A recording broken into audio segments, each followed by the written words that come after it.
What's the most toxic thing your family tried to normalize? I was at my family home for Thanksgiving dinner when I felt the bruises on my rib cage aching. My sister Millie gasped, "Oh my gosh, what happened to you?" Mom rushed over, but not to help. "Let me see." And before I could react, she pressed her fingers into my side where the bruising was. "See, Millie? Elena knows how to keep her husband happy." "Mom, she needs a hospital," Millie said, reaching for her phone. Mom slapped it out of her hand. "Absolutely not. What kind of wife runs to strangers every time her husband disciplines her? Elena knows better." I tried to sit but cried out as pain shot through my spine. "Mom, please. It really hurts." "Good wives endure," Mom said, locking the front door. "We're having Thanksgiving dinner as a family. You'll sit there and smile and show everyone what a devoted wife looks like. Won't you, sweetie?" I nodded because that's what I always did. Family started arriving. Aunts, uncles, cousins, grandparents. I tried to smile and greet them, but the pain was getting worse. Every inhale felt like broken glass grinding inside my chest. "Elena, honey, you look terrible," Grandma said, reaching out to touch my forehead. Mom walked behind my chair and dug her thumb into my shoulder where another bruise was hidden. "Tell them, Elena. Tell them how happy Harry makes you." He makes me very happy," I managed to say through gritted teeth. "Louder," Mom demanded, pressing harder. "He makes me very happy," I said, tears streaming down my face. Aunt Julie frowned. "Eleanor, she's sweating, and she's so pale." "The heat from the kitchen," Mom said dismissively. "Elena's been helping me cook all day. Haven't you, dear?" I hadn't, but I nodded anyway, sending another spike of pain through my ribs. A weird bubbling sensation started in my lungs. "Elena, serve the turkey," Mom ordered. I tried to stand, but my legs buckled. Mom yanked me upright by my injured arm. "Show them you're not an embarrassment to this family. Walk properly." I made it to the turkey, hands shaking as I tried to lift the platter. The weight was too much. Pain exploded through my torso and I dropped it, turkey sliding across the tablecloth. "Elena!" Mom's face went red. "How dare you ruin Thanksgiving!" She grabbed my wrist where Harry had left fingerprint bruises and squeezed. "Apologize to everyone. Now." I'm sorry, everyone," I gasped. "I'm sorry for ruining dinner." As I sat, she leaned close to my ear. "You're disgusting. Can't even serve a simple dinner. No wonder Harry has to teach you so often." Each breath was shallower than the last, like breathing through a straw that kept getting smaller. "Elena's not touching her food," Aunt Deb noticed. "She's watching her figure," Mom said. "Harry likes his women thin." That's when the coughing started. Deep, wet coughs that sent knives through my ribs. I tried to suppress them, but they kept coming. Then I tasted metal. When I pulled my hand away from my mouth, it was covered in blood. Millie jumped up. "She's coughing up blood!" Our cousin Maria, the nursing student, went pale. "That could be internal bleeding. She needs an ER immediately." "Everyone calm down," Mom commanded. "Elena just has a little cold." "Don't you, sweetheart?" She walked over and slapped me on the back, right where the worst bruising was. "Stop being dramatic. You're embarrassing me in front of the family." I tried to answer, but only coughed up more blood. The room was starting to spin. I could feel something wet in my lungs, like I was drowning from the inside. "Aunt Eleanor, if her ribs are broken, they could puncture her lung," Maria said, standing up. "This is serious." "Are you a doctor?" Mom snapped. "No? Then sit down." She turned to me. "Elena, tell Maria you're fine. Go on. Use your words like a big girl." The room tilted sideways. I collapsed face first into my plate, gasping like my lungs were punctured. "Elena!" Millie screamed. Mom tried to pull me upright. "Stop this performance right now. You're embarrassing me." Through my fading vision, I saw Millie grab a chair and smash it through the dining room window. Glass shattered everywhere. "Stop her!" Mom shrieked. "She's ruining everything!" I woke up 3 days later in the ICU. The doctor said I'd been clinically dead for 4 minutes. 4 minutes where my mother kept insisting I was just being dramatic, while my lung collapsed from a punctured rib. Mom couldn't look at me. She just kept saying, "Good wives endure," and I was protecting your marriage, over and over. But Millie knew the truth. Maria knew. Every family member at that Thanksgiving dinner knew. And we were going to make sure she never hurt another woman again. The ICU machines wouldn't stop beeping and every sound made me jump. I tried to understand what the doctor meant when he said I'd been dead for 4 minutes. My chest tube pulled with each breath and hurt so bad I wanted to scream. Through the glass doors, I could see Mom in the hallway waving her arms at anyone who would listen. She kept pointing at my room and shaking her head like this was all some big mistake. Millie stood between her and the security guard with her arms crossed. The guard kept nodding while Mom's face got redder and redder. She tried to push past him, but he blocked her path. The doctor came in holding a clipboard and pulled a chair next to my bed. He showed me the x-rays on his tablet and pointed to white lines all over my ribs. 3 were broken clean through and 1 had gone into my lung. He traced his finger over older breaks that hadn't healed right, some from months ago. His voice stayed calm, but I saw his jaw tighten when he asked how long this had been happening. I tried to answer, but my throat felt raw from the breathing tube they'd pulled out. Millie grabbed my hand and squeezed it hard enough to hurt. I managed to whisper that Harry did it, and the doctor wrote something down. He asked more questions about the old injuries, but I could barely get the words out. Millie stayed with me after he left and told me everything I'd missed. She said when I collapsed at dinner, she knew I was dying. My lips were turning blue and I wasn't breathing right. Mom kept saying I was faking it while blood came out of my mouth. That's when Millie grabbed the dining room chair and threw it through the window. Glass went everywhere and Mom started screaming about the mess. But Millie didn't care because the neighbors heard the crash and called 911. The paramedics had to push Mom out of the way to get to me. 2 police officers showed up while I was still sleeping off the surgery. They were nice, but I felt naked telling them about Harry. One was older with gray hair and kept calling me ma'am. The younger one took notes while I talked about Harry hitting me. I told them about the bruises on my ribs and back and wrists. But when they asked about Thanksgiving dinner, I couldn't say what Mom did. I just said there was a medical emergency and left it at that. Maria came to visit the next day with a notebook in her hand. She sat on the edge of my bed and held my other hand while Millie watched from the corner. Maria said she wrote down everything that happened at dinner. She had times and who said what and when Mom stopped people from calling for help. She saw Mom press on my bruises and dig her thumb into my shoulder. She heard Mom say good wives endure while I was coughing up blood. Maria said she'd tell the truth no matter what the family thought. My phone buzzed with a voicemail and I recognized Mom's number. Her voice came through the speaker calling this whole thing unnecessary drama. She said I was embarrassing the family and needed to stop being so dramatic. She said Harry was worried sick and just wanted his wife back home. My hands started shaking and I couldn't stop them. The shaking got worse until my whole body was trembling. The nurse came running when the monitor started going crazy. She gave me something in my IV that made everything feel fuzzy and far away. That night when everyone was gone, I pulled out my phone and started typing a message to Harry. My fingers moved on their own, writing that I was sorry for causing problems. I stared at the words for a long time before deleting them one by one. Even lying there with a tube in my chest, I still wanted to apologize to him. The next morning, a woman named Claire Noel knocked on my door. She worked for the hospital's domestic violence program and had a folder full of papers. She sat down and explained protective orders and emergency shelters and financial help. She didn't push or tell me what to do, but just laid out all the options. She showed me websites and phone numbers and places that could help. Everything she said felt huge and scary, but also like maybe there was a way out. Claire came back the next day with more paperwork about protective orders. She asked if I wanted to file one against Harry, and I tried to say yes, but my voice came out as a whisper. She had to lean in close to hear me say it again. The thought of going to court made my stomach hurt, but thinking about Harry finding me was worse. She said she'd help me through the whole process and wouldn't leave me alone with it. The discharge planner showed up with a list longer than my arm. I needed follow-up appointments with the surgeon and lung doctor and regular doctor. No lifting anything over 5 pounds for 6 weeks. Careful movement to avoid pulling the incision open. Watch for fever or drainage or trouble breathing. Take antibiotics 3 times a day and pain medicine every 4 hours. Physical therapy to help my ribs heal right. I felt broken listening to all the ways I needed to be fixed. Millie walked in while the discharge planner was still talking and said she'd already set up her spare room for me. She'd bought extra pillows for my ribs and moved everything low so I wouldn't have to reach. The discharge planner asked where I'd be staying and I pointed at Millie, which made Mom's sister texts start buzzing on my phone immediately. Aunt Julie was already spreading the word that I was choosing my sister over my husband.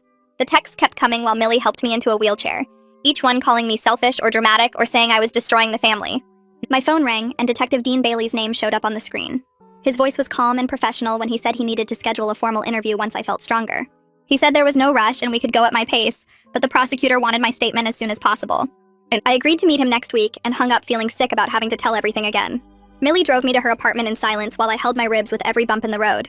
She'd cleared out her entire guest room and set up a small table with water bottles and my medications already organized by time. The bed had 4 pillows arranged to prop me up, and she'd even put a bell on the nightstand in case I needed her. That first night, I woke up screaming about drowning in my own blood. My lungs felt full of liquid again and I couldn't breathe.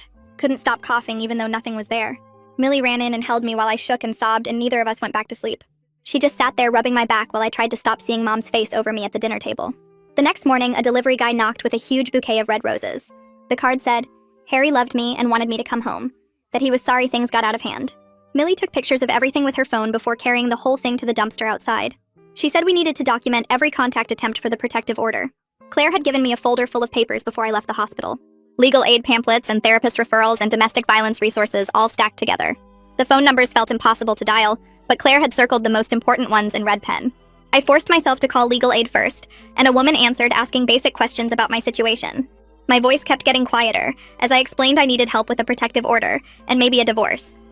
She scheduled an intake appointment for the following week and said to bring any documentation I had. Then I dialed one of the therapist numbers Claire had marked. The receptionist was kind, but I could barely get the words out about needing trauma therapy. She said they had an opening in 2 weeks and took my information while my hands shook holding the phone. Each call felt like running a marathon, but I made them anyway because I had to. Millie sat next to me on the couch that night and told me what she saw at Thanksgiving. She said she watched Mom dig her thumb into my shoulder and saw my face go white with pain. She knew when I started coughing blood that I was dying. Actually dying right there at the table. She said my lips were turning blue and Mom was still insisting I was being dramatic. Breaking that window was the easiest choice she ever made. Even knowing it meant Mom would never forgive her. She didn't care about the family war because saving my life was worth any price. I couldn't sleep again that night because I kept feeling Mom's thumb in my shoulder, her fingers pressing into my ribs while she smiled at the family, the way she yanked me up by my injured arm to serve turkey. I realized she wasn't just letting Harry hurt me, she was hurting me too. She was pressing on bruises and grabbing injuries and causing me pain on purpose. The thought made me run to the bathroom and throw up. My phone buzzed with a text from Maria saying she was writing out her full witness statement. She was including every detail about Mom stopping people from calling 911 and pressing on my injuries. She said she was scared of what the family would say, but staying quiet would be worse. She'd already talked to 3 other cousins who saw everything, and 2 of them agreed to give statements too. Claire called the next day asking to meet for a risk assessment. She came to Millie's apartment with more forms and sat across from me asking about Harry's patterns. When did the violence usually happen, and what triggered it, and had he ever used weapons? She asked about Mom too, about whether she'd hurt me before or just enabled Harry. She showed me statistics about lethality indicators and helped me identify which ones applied to my situation. We made safety plans for different scenarios, like if Harry showed up at work or found out where I was staying. She helped me think through escape routes and safe people to call and what to pack in an emergency bag. The whole conversation felt unreal, like planning for a war I never signed up to fight. The next morning, Claire came back with more forms and sat across from me asking harder questions about specific times Harry hurt me. My hands shook as I described each incident while she wrote everything down in careful handwriting. She asked about the worst time, and I told her about 2 weeks before Thanksgiving when he threw me into the bedroom wall. She asked if anyone saw it, and I shook my head because it always happened when we were alone. Then she asked me to say exactly what happened without using words like accident or misunderstanding. I opened my mouth, but nothing came out at first. My throat felt tight and dry. Claire waited without pushing while I tried to force the words past whatever was blocking them. Finally, I said it out loud for the first time without making excuses. Harry hit me. The words felt like broken glass in my throat, but also like something heavy lifting off my chest. Claire wrote it down and asked me to say it again louder. Harry hit me. Then again. Harry hit me. Each time got a little easier until I could say it without my voice shaking. She had me practice saying it different ways, like Harry punched me in the ribs, and Harry grabbed my wrist and twisted it, and Harry pushed me down the stairs. By the end, I was crying, but the words weren't stuck anymore. 2 days later, Detective Bailey came to Millie's apartment with a thick folder of papers and evidence bags. He spread everything out on the coffee table, including photos from the hospital and witness statements from Thanksgiving.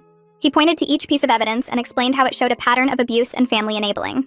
The medical records showed 3 broken ribs and a punctured lung, plus old fractures that never healed right. Maria's statement described Mom pressing on my injuries and stopping people from calling 911. Millie's statement covered breaking the window when she saw me dying. He had statements from 2 other cousins who saw Mom hurt me and prevent help.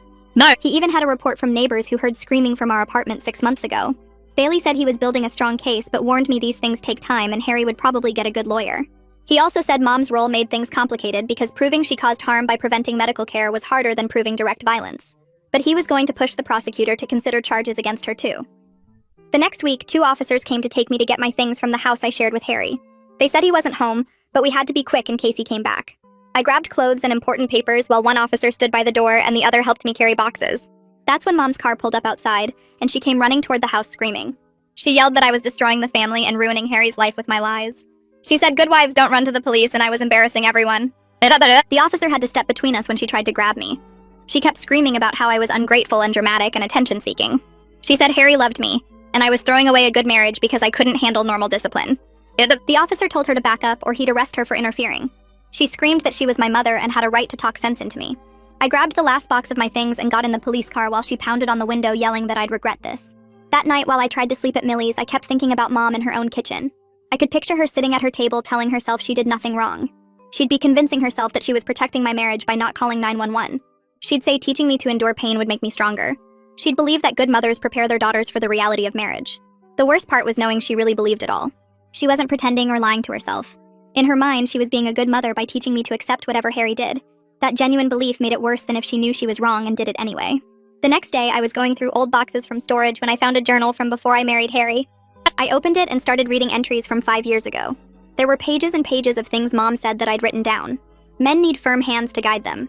Crying just makes them angrier. If you upset your husband, you deserve what happens. Never tell outsiders about private marriage matters. A good wife takes whatever her husband gives and thanks him for caring enough to correct her. Reading it now made me sick because I could see how she prepared me to accept abuse long before Harry came along. She planted these ideas in my head when I was young and kept repeating them until I believed them. Every entry showed how she shaped me into someone who would let a man hurt me and think it was normal. Claire came over that afternoon to explain the court process for getting a protective order. She sat with me and Millie and went through each step of what would happen. First, we'd file the papers, then get a temporary order that would last 2 weeks. Then there'd be a hearing where Harry could contest it. and I'd have to testify about the abuse. She warned me that he'd probably fight it and hire a lawyer to make me look bad. Even if the judge granted the protective order, it was just paper that wouldn't physically stop Harry from coming near me if he really wanted to. She was honest that the system had limits and couldn't guarantee my safety. But she said it was still important because it gave police a reason to arrest him if he violated it. It also showed a legal record of the abuse for the divorce. She helped me understand that I needed to use every tool available even if none of them were perfect. While we were talking, my phone buzzed with a text from Mom. She'd forwarded a message from Harry that said he missed me and wanted me to come home. Her added message said, "He misses you, sweetie, and you should stop this nonsense and go back to your husband." I showed it to Claire and Millie, and we took screenshots of everything. Claire said this showed they were working together to get me back under control. She said to save every message and voicemail because it could all be evidence. Millie pulled out her phone and played me a voicemail Mom left her that morning. Mom's voice was angry and mean as she called Millie a homewrecker who was poisoning me against my husband.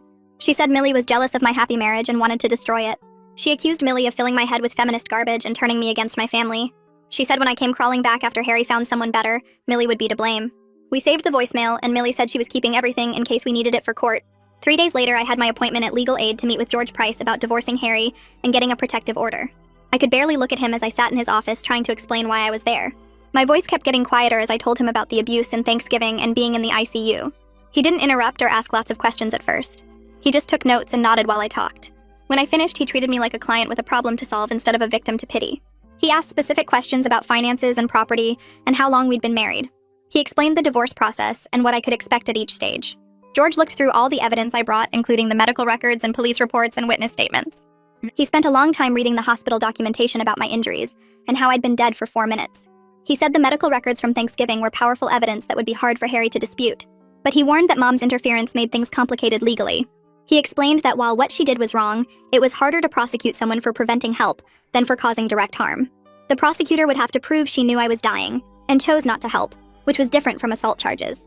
He said she could potentially face charges, but that decision wasn't mine to make since criminal cases were brought by the state, not victims. He'd focus on the divorce and protective order while the prosecutor handled any criminal charges.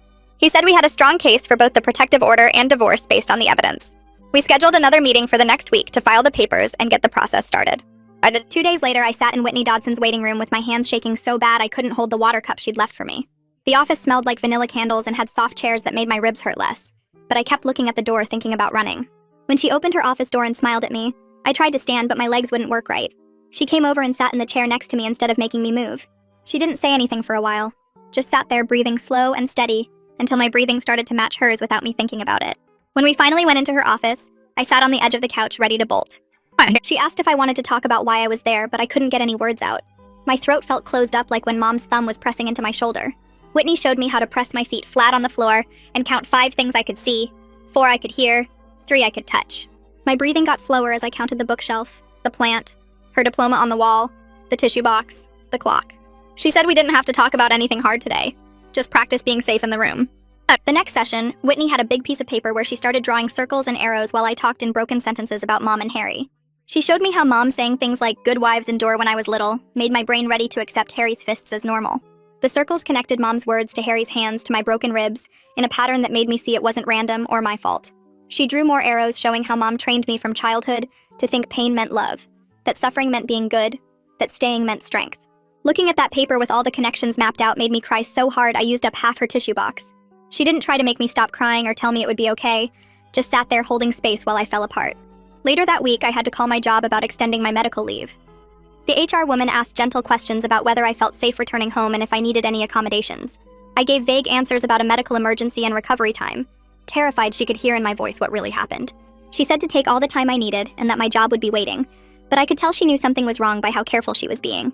After I hung up, I threw up from the stress of trying to sound normal. Detective Bailey called the next morning to say he'd gotten all my hospital records and met with the prosecutor about charges. He said the medical evidence was strong, especially the part about being dead for 4 minutes, but warned that family violence cases were always complicated. The prosecutor was interested in charging Harry with assault, but wasn't sure about charging Mom since proving she prevented help was harder than proving direct harm. Bailey said he'd keep pushing, but couldn't make promises about what would happen with Mom. 3 days after that, Grandma called asking to meet at a coffee shop. She looked older than at Thanksgiving, with dark circles under her eyes and her hands shaking as she held her cup. She told me she'd suspected Harry was hurting me, but didn't want to interfere in my marriage because that's not what her generation did. She said she was sorry, but when I asked if she'd testify about what she saw at Thanksgiving, she shook her head and said she couldn't go against Mom in court. She kept saying family stays together and handles things privately. I left feeling more alone than before, knowing even Grandma would choose Mom over my safety. Meanwhile, Millie was working on Aunt Deb, who finally admitted over the phone that she saw Mom hurt me at Thanksgiving and hadn't slept well since. Millie recorded the call where Deb described seeing Mom press on my bruises and stop people from calling 911 while I was turning blue. Deb said she was torn between family loyalty and doing what was right, but the memory of me coughing up blood haunted her. She said she might be willing to write a statement, but needed time to think about testifying. The next shock came when I tried to buy groceries and my card got declined.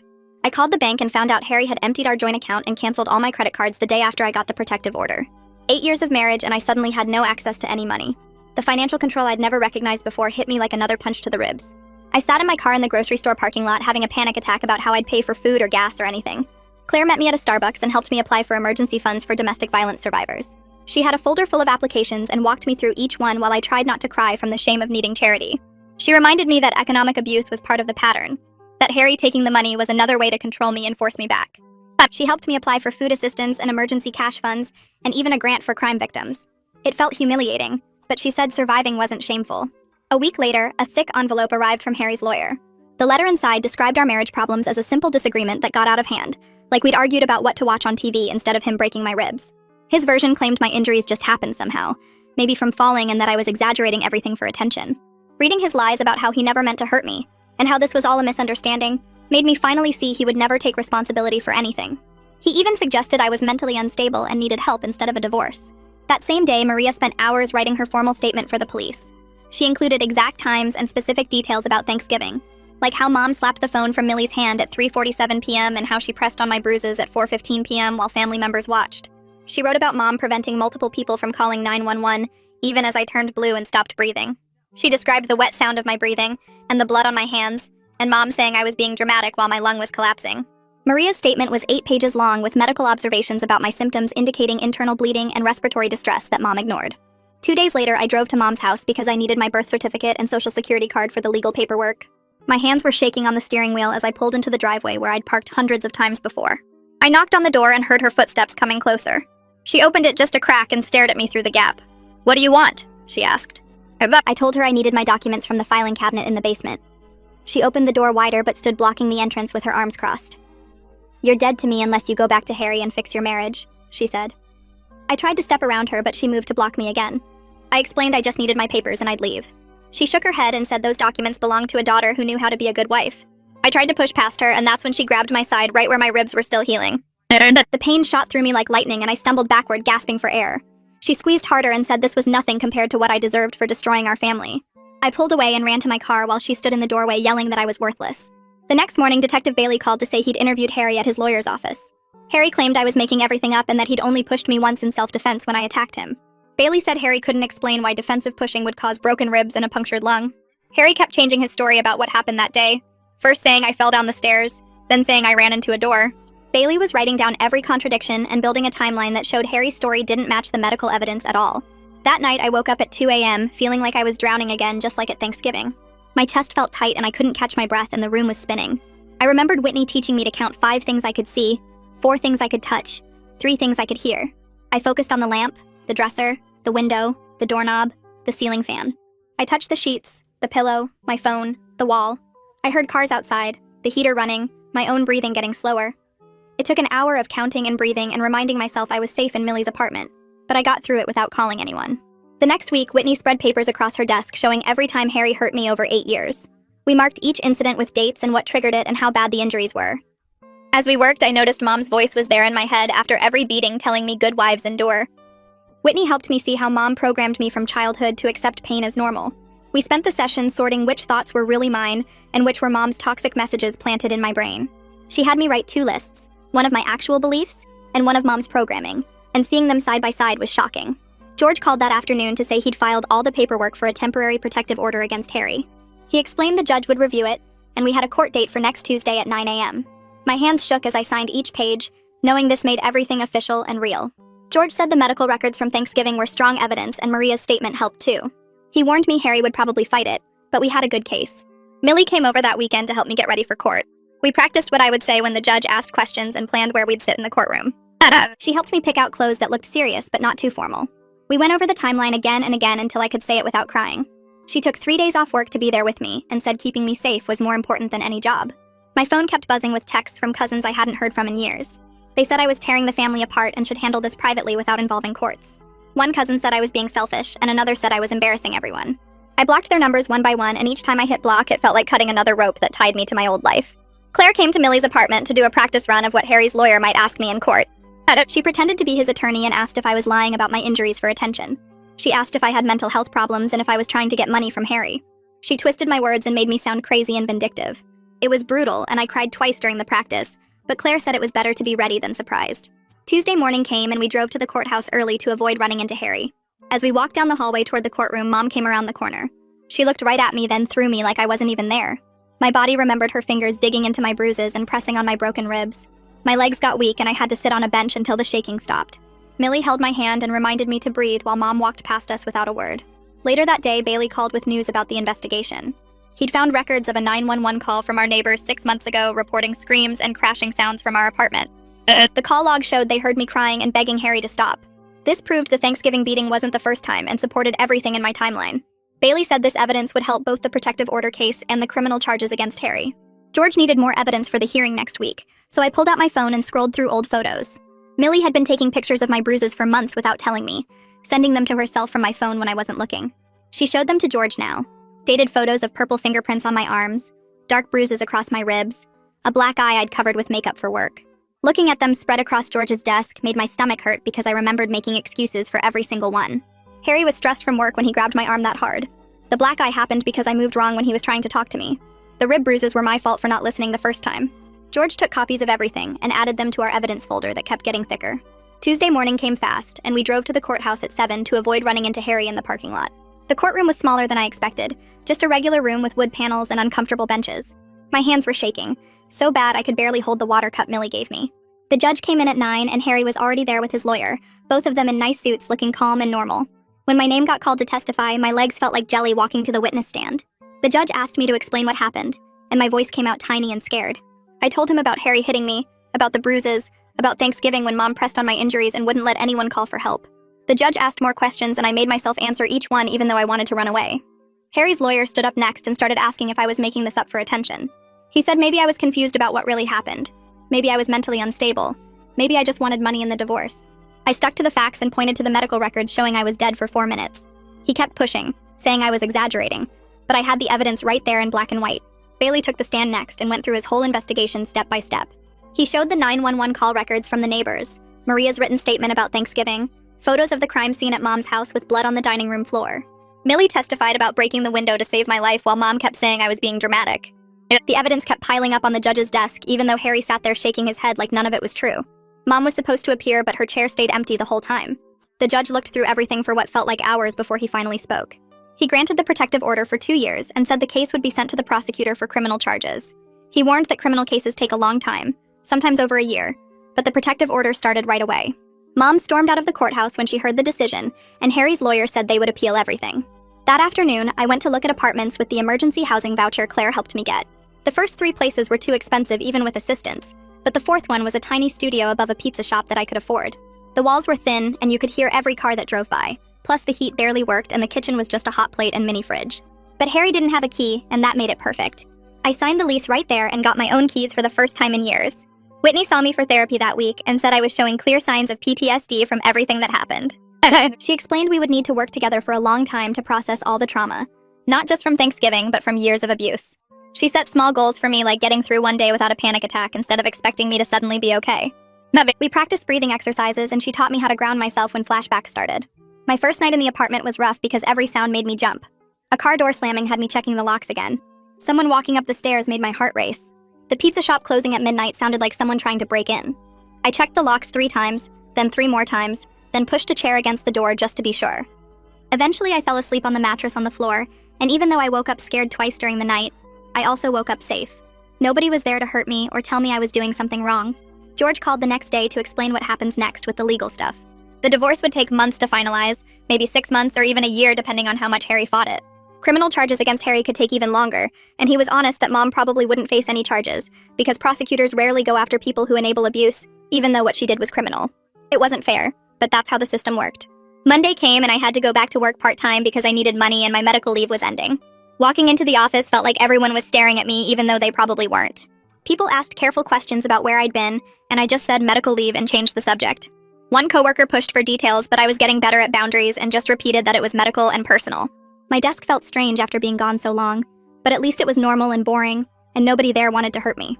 That night, Millie showed me her phone, and the family group chat was going crazy with everyone taking sides about what happened at Thanksgiving. Some cousins said Mom was just trying to help, while others said she should have called 911 when I was coughing blood. Uncle Pete wrote that families should stick together no matter what, but Aunt Julie replied that watching someone die wasn't family loyalty. The messages kept coming faster and meaner, with people calling each other names and bringing up old fights from years ago.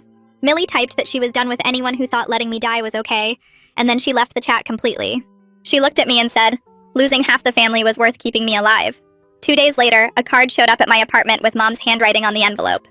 Inside was a Bible verse about wives submitting to their husbands, and at the bottom she'd written, "Good wives endure," just like she always said. My hands shook as I took a photo of it for George to add to the evidence file. Then I held it over my kitchen sink and lit it with a match, watching her words turn black and curl into ash that washed down the drain. The next week, I was getting ready for bed when I saw headlights moving slow past my window. I looked out and there was Harry's truck creeping by, almost stopping right in front of my building before driving away. My fingers shook as I dialed 911 and told them about the protective order violation.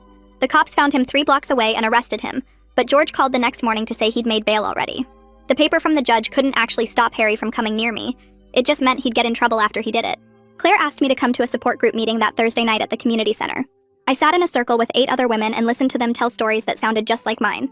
One woman's mom had told her that divorce was a sin while her husband broke her arm. Another woman's family said she was being dramatic when she showed up with a black eye. Hearing them talk made me realize I wasn't crazy or weak or making too big a deal out of things. Maria kept texting me even though her mom and other relatives were pushing her to take back what she said about Thanksgiving. She was trying to study for nursing exams while getting calls from aunts saying she was destroying the family by telling the truth. But she sent me messages every few days saying she wasn't changing her story no matter what, because doing the right thing mattered more than keeping relatives who protected abusers.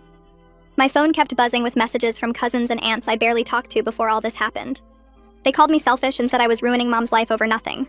One cousin said I should forgive and forget like a good Christian, while an aunt said I was breaking Mom's heart by not going back to Harry. I blocked them one by one until my contact list was way smaller, but everyone left actually cared if I was safe or not. A month later, I had to drive past my old neighborhood to get to a doctor's appointment and decided to go by my childhood home. The dining room window Millie broke to save my life had been replaced with new glass that sparkled in the sun. The house looked exactly the same as always, like nothing bad had ever happened there. I kept driving without stopping because that place where Mom hurt me and almost let me die wasn't home anymore, and never would be again. 3 months after that Thanksgiving, I sat at my little kitchen table and opened the journal Whitney suggested I keep. I wrote that breathing didn't hurt as much anymore, though my ribs still ached when it rained or I moved too fast. Harry's trial was still months away, according to George, and Mom wouldn't speak to me at all, according to Millie. But I had my own keys to my own door and my own bed where nobody could hurt me. I had my own voice to say no and to tell the truth about what happened to me.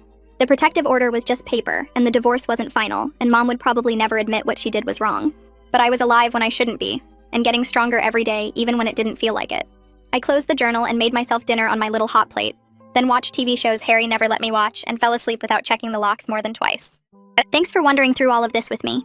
It's been really interesting sharing these moments together. I'll catch you next time. Subscribe for more content like this.